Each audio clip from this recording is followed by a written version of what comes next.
नमस्कार मेरे दोस्तों।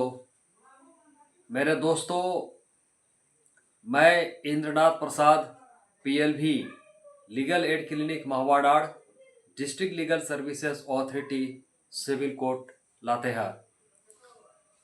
मेरे मित्रों, आज 1 नवंबर है और मतलब जो है कि इस महीने का जो है कि हम लोगों को 3 जो है कि बड़े पैमाने पर अवेयरनेस कैंप करने हैं, है ना। लीगल अवेयरनेस कैंप पहला तो 9 नवंबर, है ना। 9 नवंबर को जो है हमारा जो है नेशनल लीगल सर्विसेज डे है, और दूसरा है 14 नवंबर, उस दिन चिल्ड्रंस डे है, और तीसरा है हमारा 26 नवंबर जो कि कॉन्स्टिट्यूशन डे है। तो हम लोग जो है कि इन तीनों मेन कैंप्स में हम शामिल होंगे, और ज़्यादा से ज़्यादा लोगों को इस जो डे है इसका क्या सिग्निफिकेंस है इसको हम लोग बताएंगे, और हम लोग गांव-गांव तक, घर-घर तक जा करके सबके साथ चर्चा करके, बात कर करके उन लोगों को ज़्यादा से ज़्यादा अवेयर करना है, उन लोगों को जागरूक करना है। अब क्या है, अभी मैं जो इस जो अवेयरनेस वीडियो है इसमें मैं बताने जा रहा हूँ नेशनल लीगल सर्विसेज डे के बारे में। ठीक है, तो नेशनल लीगल सर्विसेज डे जो है कि हर साल एवरी ईयर 9 नवंबर को सेलिब्रेट किया जाता है ना। और क्यों सेलिब्रेट किया जाता है? ताकि जो है कि हम अवेयरनेस मतलब क्रिएट कर सके, है ना, लोगों को बता सके कि उन लोगों को रीजनेबल, फेयर, है ना, जस्टिस मिलना है ना। ये चीज जो जस्टिस हो वो होना चाहिए क्या? रीजनेबल होना चाहिए और फेयर होना चाहिए, और सारे सिटीजन्स को, हमारे देश के सारे सिटीजन्स को ये इस तरह का जस्टिस मिलना चाहिए। इसी को हम लोगों को बताना होता है। इसीलिए इस डे को, है ना, नेशनल लीगल सर्विस डे को हर साल 9 मार्च को मनाया जाता है। ठीक है, अब ये जो नेशनल लीगल सर्विसेज डे है, सबसे पहले 1995 में, यानी 1995 में सुप्रीम कोर्ट ऑफ इंडिया के द्वारा, है ना, स्टार्ट किया गया था, है ना। क्यों स्टार्ट किया गया था? स्टार्ट इसलिए किया गया था कि हमारे सोसाइटी के जो पुअर और वीकर सेक्शंस हैं उनको हेल्प प्रोवाइड किया जा सके, उन लोगों को सपोर्ट दिया जा सके। जैसा कि आपको पता है कि फ्री लीगल सर्विसेज जो है बहुत सारे मैटर्स में दिया जाता है, और वो जो है कि उन सारे मैटर्स को सिविल कोर्ट, क्रिमिनल कोर्ट या रेवेन्यू कोर्ट तक ले जाया जा सकता है, या फिर वो भी कोई भी ट्रिब्यूनल्स या फिर कोई एनी अथॉरिटी एक्सरसाइजिंग जुडिशियल और क्वासी जुडिशियल फंक्शंस, उन लोगों तक मैटर्स को लिया जा सकता है, और उन लगभग सारे मैटर्स में जो सिटीजन्स को फ्री लीगल सर्विसेज दिया जाता है ना। लीगल सर्विसेज अथॉरिटी, है ना, का क्या ऑब्जेक्टिव्स है वो हम जानेंगे। सबसे पहले तो लीगल सर्विसेज अथॉरिटी का ऑब्जेक्टिव है कि फ्री लीगल एड और सर्विस दिया जा सके। अगला है लीगल अवेयरनेस को स्प्रेड किया जा सके, और लोक अदालत को ऑर्गेनाइज किया जा सके, है ना।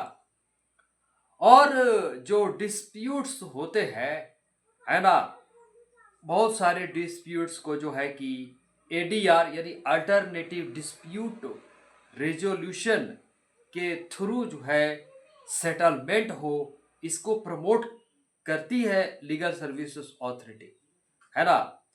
ये जो एडीआर जो है अल्टरनेटिव डिस्प्यूट रेजोल्यूशन एक मैकेनिज्म है, और जो है कि अब इसमें बहुत सारे तरह के various kinds of ADR mechanisms होते हैं, जैसे आर्बिट्रेशन होता है, कॉन्सिलिएशन होता है, जुडिशियल सेटलमेंट होता है, इंक्लूडिंग सेटलमेंट थ्रू लोक अदालत और मीडिएशन, है ना। और जो इसका अगला ऑब्जेक्टिव ये भी होता है कि जो क्राइम के जो विक्टिम्स हैं, है ना, विक्टिम्स ऑफ क्राइम्स को कंपनसेशन भी प्रोवाइड किया जा सके, है ना। फ्री लीगल सर्विसेज के लिए कौन से पर्सन्स एलिजिबल हैं वो मैं बताता हूँ। वोमेन एंड चिल्ड्रेन, है ना, महिलाएं और बच्चे वो एलिजिबल हैं। पर्सन्स विथ डिसेबिलिटी, है ना, वो एलिजिबल हैं। मेंबर्स ऑफ शेड्यूल्ड कास्ट और scheduled tribes, they are also eligible. Industrial workmen, persons in custody, victims of natural disasters, ethnic or caste violence, industrial disaster, है ना, they are also eligible for free legal services. Victims of human trafficking or begar, they are also eligible for free legal services. And persons with annual income of less than 3 lakh or as notified by the central or state government, they are also eligible for free legal services. अभी हम लोग legal services institutions के बारे में भी जानेंगे, है ना, जो फ्री लीगल सर्विसेज प्रोवाइड करती है। सबसे पहले नेशनल लेवल पर हमारे पास नेशनल लीगल सर्विसेज अथॉरिटी है। स्टेट लेवल पर हमारा स्टेट लीगल सर्विसेज अथॉरिटी है ना। जैसे हम अपने झारखंड की बात करें तो हमारे यहाँ झालसा है, Jharkhand state legal services authority. और जो स्टेट लीगल सर्विसेज अथॉरिटी है उसके हेड होते हैं chief justice of the state high court, है ना, वो हेड होते हैं।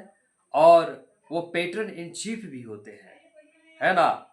और इसके साथ एक एग्जीक्यूटिव चेयरमैन होते हैं, वो या तो सर्विंग जज हो हाई कोर्ट के या फिर रिटायर्ड जज हो हाई कोर्ट के, उनको नॉमिनेट किया जाता है एग्जीक्यूटिव चेयरमैन के तौर पर।